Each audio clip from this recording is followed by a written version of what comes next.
본문 요한계시록 5장은 4장에 이어서 하나님께서 사도 요한에게 보여주신 하늘의 장면입니다. 그런데 그 하늘의 환상을 보던 요한은 크게 울 수밖에 없었습니다. 왜냐하면 하나님의 손에 있는 두루마리가 봉해진 채로 아무도 열어볼 수가 없었기 때문입니다. 우리 1절부터 4절 말씀을 함께 읽어보겠습니다. 시작.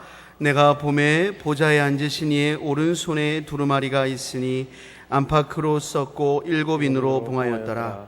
또 봄에 힘있는 천사가 큰 음성으로 외치기를 누가 그 두루마리를 펴며 그 인을 떼기에 합당하냐 하나. 하늘 위에나 땅 위에나 땅 아래 능히 그 두루마리를 펴거나 보거나 할 자가 없더라. 그 두루마리를 펴거나 보거나 하기에 합당한 자가 보이지 아니하기로 내가 크게 울었더니. 이 두루마리는 모든 세대의 피조물과 온 역사를 통하여 전 우주와 관련된 하나님의 영원하신 목적과 계획을 의미합니다. 이 세상 전반을 향한 하나님의 그 계획과 뜻이라 그 말입니다.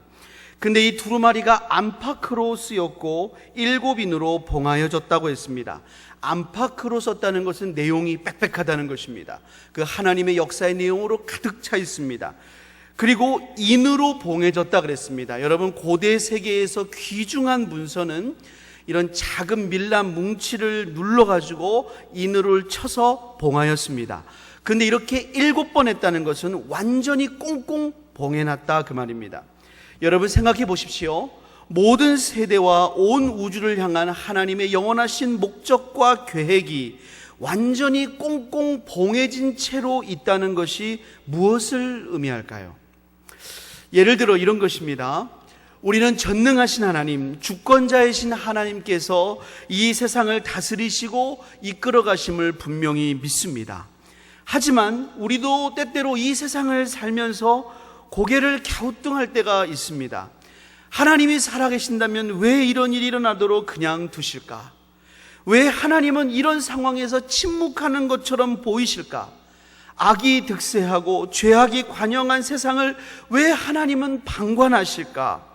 마치 이 세상을 향한 하나님의 뜻과 주관하심이 닫혀진 책처럼 도무지 알 수 없는 답답함을 느끼신 적이 혹시 없으십니까? 하나님을 믿는 믿음과 세상의 현실 속에서 괴리감을 느꼈던 경험이 비단 저만의 경험은 아니라고 생각합니다. 여러분도 한두 번 이런 진지한 고민을 던져주실 수 있습니다. 그 이유가 무엇일까요? 하나님이 세상을 주관하지 않아서가 아닙니다. 분명히 하나님은 세상을 주관합니다. 하지만 우리가 온 세상을 경영하시는 그 하나님의 뜻을 아직 온전히 알 수 없기 때문에 우리는 지금 답답한 것입니다. 그때 힘있는 천사가 큰 음성으로 이렇게 외쳤습니다. 누가 그 두루마리를 펴며 그 인을 떼기에 합당하냐? 합당하냐는 것은 누가 자격이 있냐 그 말입니다. 하나님의 온 우주의 다스리심과 계획의 두루마리를 펴볼 자격이 있는 자가 누구일까요? 만약에 그 두루마리를 펼 수 있는 자격이 있는 자가 있다면 그 사람이야말로 하나님이 택하신 역사의 주관자일 것입니다.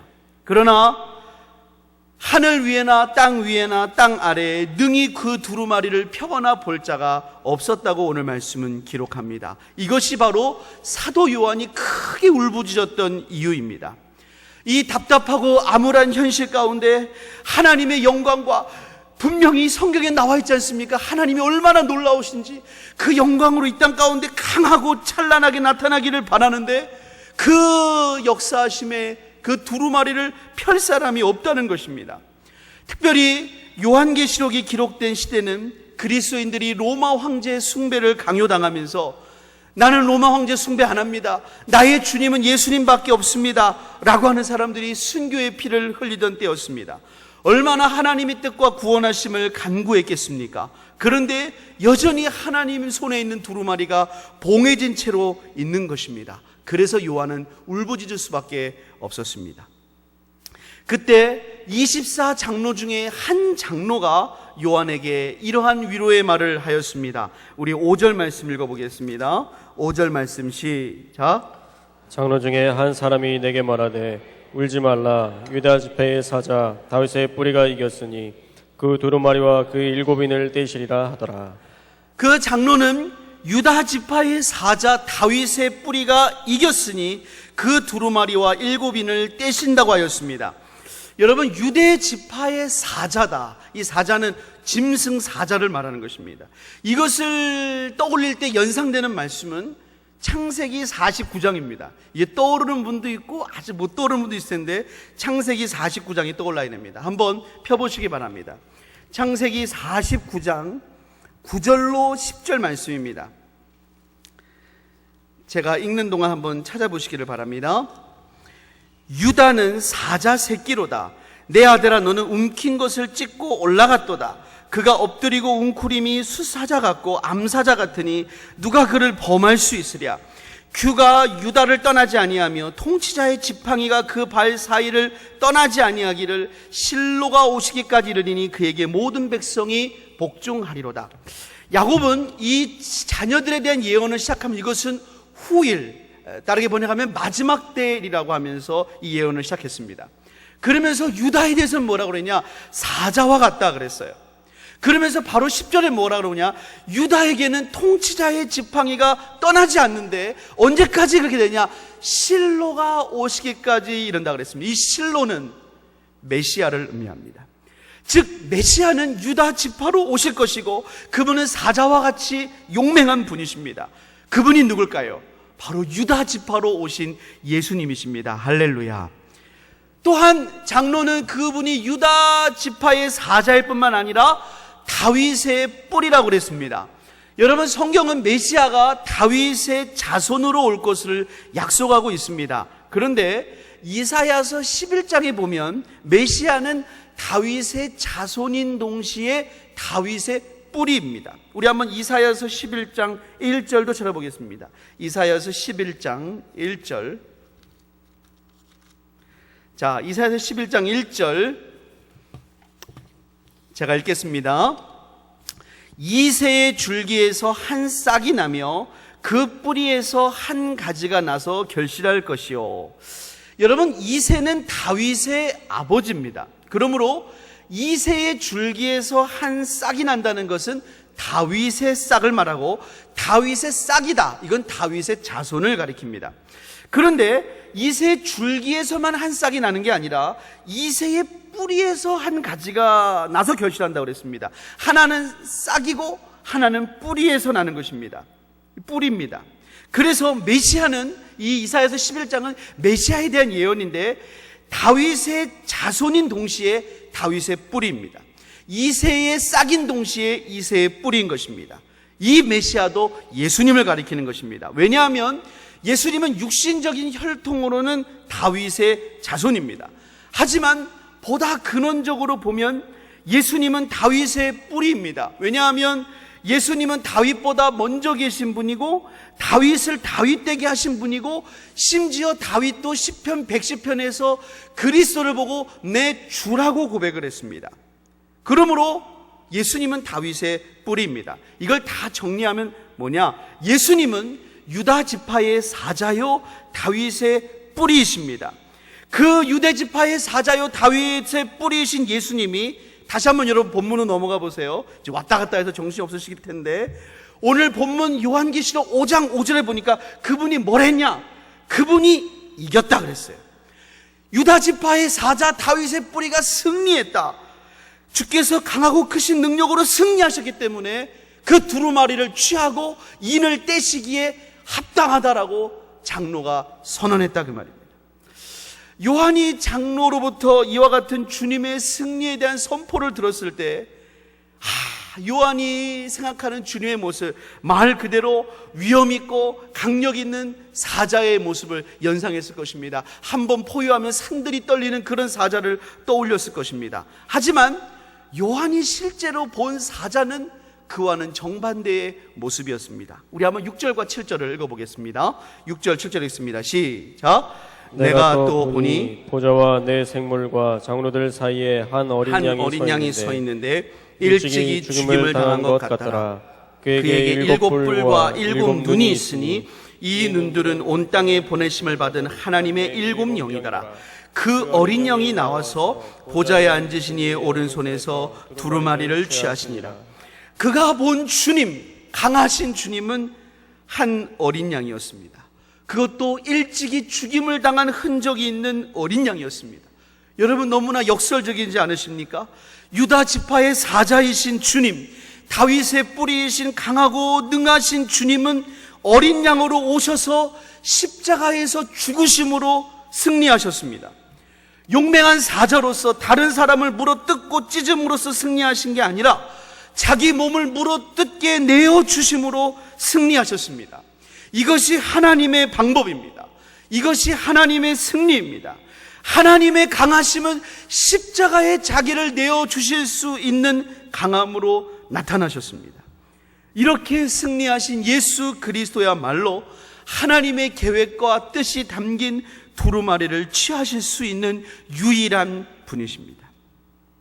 우리는 이 세상을 바라보면서 하나님의 존재와 역사에 대하여 의문을 품을 수 있습니다.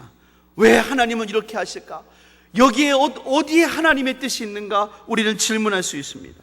그러나 사랑하는 여러분, 하나님의 방법, 하나님의 승리는 예수님의 십자가에 있습니다. 하나님께서 무력하게 보일 정도로 죽으신 그 사건, 수많은 조롱 속에서 끝까지 죽음으로 순종하신 그곳에 하나님의 가장 위대하신 역사하심이 담겨져 있습니다. 그러므로 우리는 진리가 박해를 받고 의인이 권세를 얻지 못하는 세상에 산다고 하여도 그 속에 하나님의 방법과 하나님의 승리가 담겨 있음을 믿음의 눈으로 보아야 합니다. 의인이 세상 속에서 고난을 당합니다. 하지만 고난을 당하면서도, 손해를 당하면서도, 예수님 믿는 것 때문에 여러 가지 불편함을 당하면서도 태산을 넘어 험곡에 가도 빛 가운데로 걸어가면 주께서 항상 지키시기로 약속한 말씀 변치 않으라고 찬양하면서 뚜벅뚜벅 나갈 때 그 고난받는 그 현장에 하나님의 강하심이 숨겨져 있습니다. 하나님의 강하심은 그 세상을 향해서 한번 부르짖음으로 위협하는 강함이 아니라 아무리 위협을 해도 하나님의 뜻대로 뚜벅뚜벅 걸어가는 강함입니다. 이것이 십자가의 능력입니다. 오늘 예수님은 일찍이 죽임당하신 어린 양으로 나타났습니다. 그러나 그 앞에는 7뿔이 있다고 그랬습니다. 그 앞에는 온 땅에 보내심을 받은 7눈이 있다고 그랬습니다. 7뿔은 권세입니다. 7눈은 1장에 보니까 7영인데 이는 성령입니다. 그렇게 십자가의 길을 가는 자에게는 하나님께서 영적 권위를 더하여 주십니다. 그가 겉으로 보기엔 약한 것 같아도 그렇게 진리의 길을 걸어가는 하나님의 사람의 말에는 영적 권세가 있습니다. 그 사람이 외적으로 보기엔 아무리 약해도 그가 전하는 예수에는 하나님의 능력과 지혜가 담겨져 있습니다. 그리고 그 사람에게는 하나님의 성령이 역사합니다. 이게 하나님의 방법입니다. 이게 하나님의 승리입니다. 이게 하나님의 강하심입니다. 그리고 하나님의 두루마리가 완전히 개봉되는 그날, 그것이 얼마나 놀라운 하나님의 능력이었는지 우리는 똑똑히 보게 될 것입니다. 하나님은 이렇게 우리가 승리하기를 원하십니다. 7절과 8절을 읽겠습니다. 시작. 그 어린 양이 나와서 보좌에 앉으신 이의 오른손에서 두루마리를 취하시니라. 그 두루마리를 취하심에 네 생물과 24장로들이 그 어린 양 앞에 엎드려 각각 검은 고와 향이 가득한 금대접을 가졌으니 이 향은 성도의 기도들이라. 어린 양 예수님께서 보좌에 앉으신 하나님의 오른손에서 두루마리를 취하셨습니다. 그러자 네 생물과 24장로들이 그 앞에 엎드려 경배하였습니다. 이들이 누군지에 대해서는 지난번에 다루었기 때문에 다시 다루지는 않겠습니다. 또한 그들의 손에는 검은 고와 향이 가득한 금대접이 있었습니다. 이 향은 성도의 기도라고 그랬습니다. 그러니까 검은 고, 이건 찬양을 말하고 금대접은 기도를 말합니다. 찬양과 기도가 예수님께 드려진 것입니다. 그러나 순서를 바꿔서 먼저 기도에 해당하는 향이 가득한 금대접을 먼저 살펴보고 그 이유를 살펴보겠습니다. 우리의 기도는 아름다운 향기로 하나님께 올라갑니다. 근데 여러분, 이 기도가 하나님께 상달되는 시점을 주목할 필요가 있어요. 어린 양이신 예수님께서 두루마리를 취하심으로 그 기도가 하나님께 연락되었습니다. 우리의 기도가 하나님께 올라갈 수 있는 이유는 무엇일까요? 기도를 아무리 많이 했다고 해서 그것이 올라가는 거 아닙니다. 지성이면 감천이라고 손이 지문이 닳도록 빈다고 드려지는 것이 아닙니다. 이제까지 너희가 내 이름으로 구하지 아니하였으나 그러나 내 이름으로 구하라. 그리하면 너희가 받으리니 너희 기쁨이 충만한다고 그랬습니다. 우리의 기도가 하나님께 올라갈 수 있는 이유는 예수님께서 십자가와 부활로 말미암아 하나님께로 나아갈 수 있는 길을 열어놓으셨기 때문에 그렇습니다. 예수님께서 니고데모에게, 예수님 나다나에게 말한 것처럼 네가 인자 위에 하나님의 사자가 오르락내리락 하는 것을 보리라. 인자가 하늘로 닿는 사다리가 되어서 하나님의 응답이 내려오고 네 기도가 올라가는, 내가 너로 하여금 하나님을 잇는 사다리가 되겠다. 그래서 여러분, 우리의 어떠함이 아니라 예수님의 이름을 의지하여 아버지 하나님께 기도의 향을 드려야 되는 줄을 믿습니다. 또한 여러분, 이 기도가 금대접에 가득 담겼다고 그랬습니다. 여러분, 이것은 기도에는 일종의 분량이 있다는 것을 암시합니다. 어떤 기도는 물론 즉시 응답받는 것도 있습니다. 하지만 어떤 기도는 가득 찼다, 하나님의 정하신 뜻이 이루어지기까지 충분한 기도가 필요한 것이 있습니다. 그래서 주님께서는 기도를 말할 때 인내하라고 그랬습니다. 인내하라고 그랬습니다. 저도 하나님께서 기도의 훈련을 시킬 때 너무나 큰 환난 가운데 기도하는 거예요. 근데 기도할 때 정말 응답이 올 것 같은데 올 것 같은데 너무나 더딘 거예요. 그게 너무나 곤고하고 힘들었어요. 근데 그 힘들고 있다가 축구를 보는데, 우리나라 축구가 제가 중학교 정도 시절 일입니다. 너무나 골 결정력이 없다는 얘기를 하는 거예요. 참 몰고 가가지고 골 앞에서 홈런을 하는 거죠. 골 앞에서 위로 차고 골 앞에서 옆으로 차는 거예요. 아, 성령이 제 안에 감동을 주시는 거예요. 너 지금 골대까지 왔는데 기도 놓칠래? 이제 골대까지 왔어. 더 기도해. 그래서 하나님 앞에 더 기도했고, 얼마간의 시간이 지나 그 응답의 열매를 보았던 생생한 경험이 있습니다. 여러분, 기도하다 지치지 마시기를 소원합니다. 가족 구원을 위해 기도하다가 지치지 마세요. 그것이 하나님의 뜻이라면 지치지 마세요. 여러분, 기도하는데 성령이 막 역사하십니다. 근데 눈에 보이는 것은 없어요. 하나님이 정말 좋은 것 주시려고 그러는 거예요. 하나님이 정말로 큰 그릇을 빚고 계신 거예요. 하나님 하나도 놓치지 아니하시고 하나님 금대접에 하나하나 가득 담고 있습니다. 그것이 올라가서 하나님 손에 담기는 시점이 있어요. 참고 기도하세요. 주님께서는 우리가 참고 기도하기를 원하시는 것입니다. 우리 교회 비전 만천백을 위해 기도하시기를 소원합니다. 여러분, 이게 한두 명 기도한다고 될 문제입니까? 우리가 정말 기도해야 되지 않겠습니까?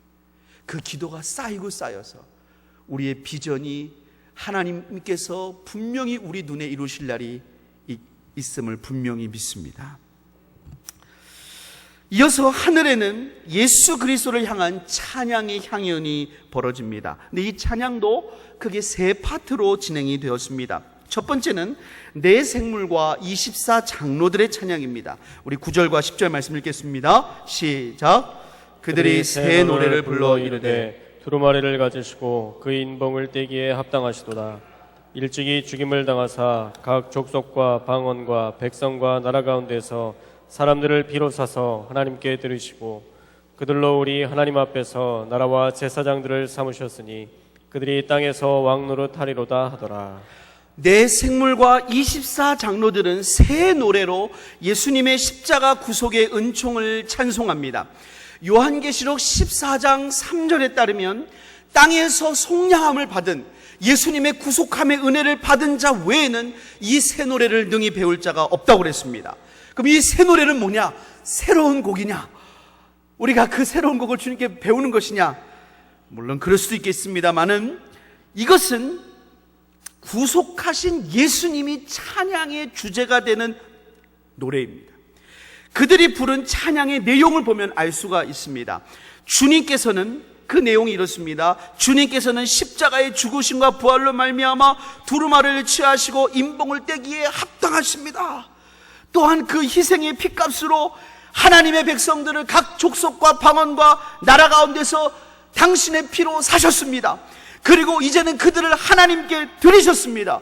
또한 하나님께 드려진 당신의 백성들을 종으로 삼는 것이 아니라, 노예로 삼는 것이 아니라 하나님 앞에서 나라와 제사장들을 삼아서 왕노릇하게 하셨습니다. 주님 찬양합니다. 주님 찬양합니다. 이 예수님을 찬양했다, 그 말입니다. 이것이 그들이 부른 새 노래였습니다. 두 번째 파트는 많은 천사들의 찬송입니다. 11절 12절에 읽겠습니다. 시작. 내가 또 보고 들음에 보좌와 생물들과 장로들을 많은 천사의 음성이 있으니 그 수가 만만이요 천천이라. 큰 음성으로 이르되 죽임을 당하신 어린 양은 능력과 부와 지혜와 힘과 존귀와 영광과 찬송을 받으시기에 합당하도다 하나라. 이번에는 수많은 천사가 찬송하기를, 만만이고 천천이었다, 한도 없이 말했다는 거예요. 죽임을 당하신 어린 양은 능력과 부와 지혜와 힘과 존귀와 영광과 찬송을 받으시기에 합당하다고 큰 소리로 찬양했습니다. 무슨 말입니까?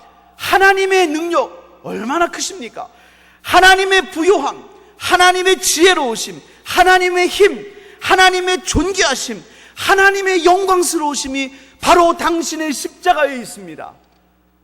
하나님의 그 놀라운 그 모든 것의 결정체가 당신의 십자가입니다. 이렇게 찬양을 했다는 거예요. 세 번째 파트는 모든 피조물의 찬송입니다. 13절 14절을 읽겠습니다. 시작.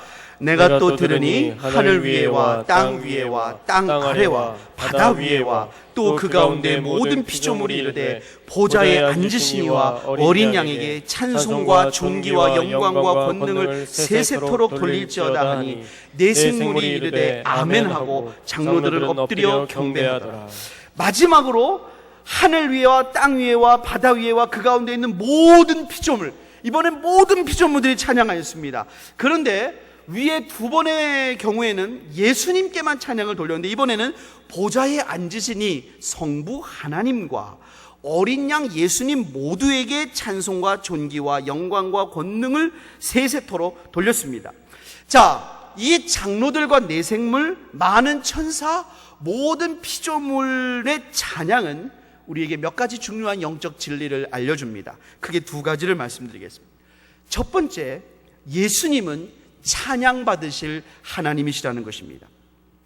이 앞에 4장에서는 내생물과 장로들이 보좌에 앉으신 성부 하나님께만 찬양을 돌렸다면, 이제는 그 찬양의 대상이 예수님으로 바뀌었습니다. 왜 그럴까요? 그분이 하나님이시기 때문입니다. 만약에 하나님이 아니셨다면 절대로 찬양을 하지 않았을 것입니다. 왜 그러냐? 여러분, 이게 대단히 중요한데요. 좀 번거롭지만 찾아보겠습니다. 요한계시록 19장 9절과 10절을 보겠습니다. 요한계시록 19장 9절과 10절.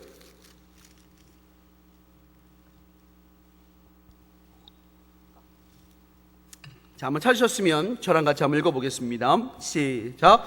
천사가 내게 말하기를 기록하라. 어린 양의 혼인잔치에 청함을 받은 자들은 복이 있도다 하고, 또 내게 말하되 이것은 하나님의 참되신 말씀이라 하기로 내가 그 발 앞에 엎드려 경배하려 하니 그가 나에게 말하기를 나는 너와 및 예수의 증언을 받은 내 형제들과 같이 된 종이니 삼가 그리하지 말고 오직 하나님께 경배하라. 예수의 증언은 예언의 영이라 하더라. 이 요한은 하나님의 말씀과 계시를 전달하는 천사의 영광스러운 모습을 보고 그에게 경배하려고 했습니다. 너무나 그 모습이 영광스럽고 위험이 있으니까요. 그러나 천사는 거부합니다. 계시록 22장 8절 9절도 또 그런 일이 나타나요. 그때도 또 천사에게 경배하려고 했더니 또 거부합니다. 그리고 오직 하나님께만 경배하도록 지시합니다. 우리의 경배를 받으실 분은 오직 하나님밖에 없다는 것입니다. 그런데 여기서는 어린 양 예수님이 경배를 받으십니다. 여러분, 이게 무엇을 의미할까요? 예수님은 바로 하나님이심을 의미합니다. 조금 더 성경을 깊게 한번 나가볼까요? 여러분, 13절에 보면, 오늘 본문 13절에 보면 보좌에 앉으시니와 어린 양이 이렇게 그분을 한데 묶어서 찬양을 하는데요. 이제 여기서는 그런 표현이 좀 분명히 드러나지 않지만, 지금 찾아보진 않겠지만 여러분 11장 15절이나 22장 3절과 4절을 보면 하나님과 어린 양 예수님이 동시에 나올 때 그분은 하나님과, 예를 들어서 여러분 11장 15절을 제가 좀 말씀드리면 세상 나라가 우리 주와 그의 그리스도의 나라가 되어 할 때 이 되어라는 동사가 하나님과 그의 그리스도를 말할 때 그러면 두 명이면 복수를 써야 되는데 단수를 받아요. 이런 게 나와요, 요한계시록에. 또 뿐만 아니라 하나님과 그리스도를 말한 다음에 그분들을 가리키는 대명사로 복수 대명사가 아니라 단수 대명사가 나와요.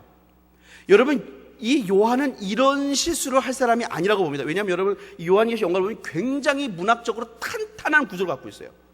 너무나 탄탄해서 이건 정말 하나님의 성령이 하셨구나, 아니면은 엄두가 안 날 만큼 탄탄하게 기록되어 있어요. 그런데 이런 실수를 반복적으로 할 리가 없어요. 그는 하나님과 예수님을 단수 대명사로 받을 때가 있어요. 하나님과 예수님을 단수 동사로 받을 때가 있어요. 무슨 말이냐? 하나님, 예수님은 동일하신 분이다라는 것을 암시하고 있어요. 예수님은 하나님이시라는 것입니다. 할렐루야. 두 번째로 이 찬양을 통해 우리가 알 수 있는 것이 하나 있습니다. 성부 하나님을, 4장에서 성부 하나님을 찬양할 때의 포커스가 창조하심이었다면 성자 예수님을 찬양하는 포커스는 성자 예수님의 구속하심이라는 것입니다. 여러분, 구속은 하나님의 창조하심과 비견할 만한 사건입니다. 왜냐하면 예수님께서 우리를 구속하신 것은 그분 안에서 우리를 새롭게 창조하시는 것입니다. 하나님의 말씀으로 온 세상을 창조하셨습니다. 할렐루야.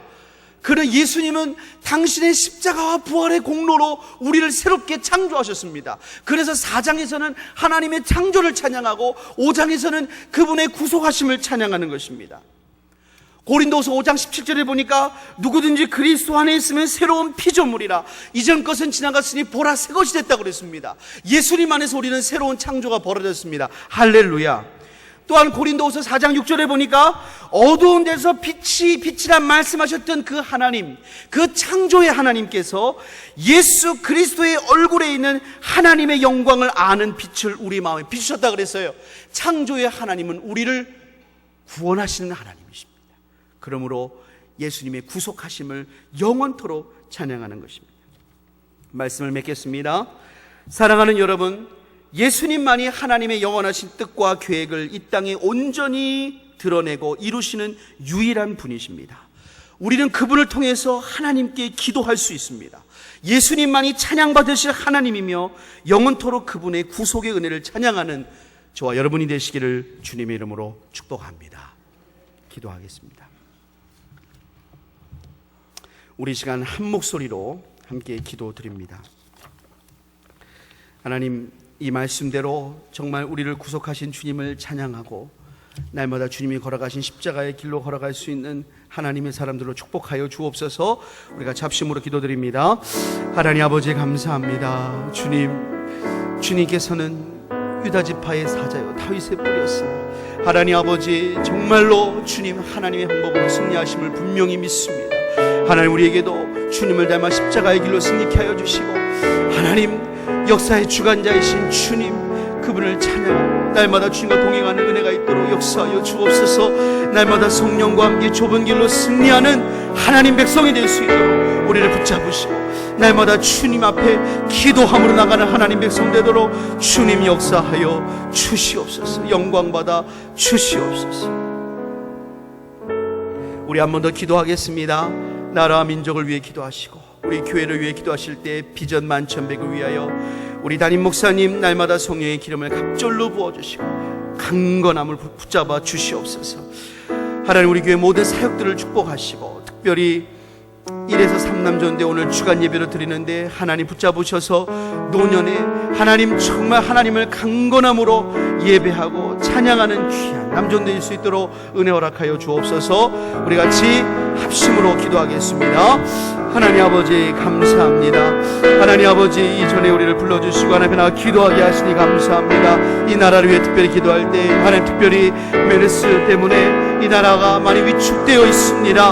하나님, 두려워하지 아니하게 하여 주시고 하나님 의지하는 가운데 이 모든 것들 안정화되고 특별히 이 가운데 하나님의 뜻하신 바를 깨닫고 하나님의 뜻을 온전히 헤아리며 기도할 수 있는 하나님의 백성 될 수 있도록 은혜 허락하여 주옵소서. 지도자들을 기억하여 주시고 이 땅에 하나님 동성애를 하나님 따라가는 무리들 하나님 밝은 진리로 밝혀주시기를 원합니다. 우리 교회를 기억하여 주셔서 비전만 천대결 속히 이루어주시고 일로 세우신 담임 목사님을 성령의 기름을 갑절로 부어주시고 강건함으로 붙잡아 주시기를 원하옵고, 하나님 우리 모든 교우들을 붙잡아 주시되 특별히 오늘 주간 예배드리는 3난 전도에 강건함으로 붙잡아 주시옵소서. 노년에 더욱더 하나님만 예배하고 찬양할 수 있도록 하나님 신원신을 붙잡아 주시기를 원합니다. 아버지 하나님 오늘의 모든 예배를 주님 받으시고 영광 받으시기를 소원하오며 예수님의 이름을 받들어 기도드립니다.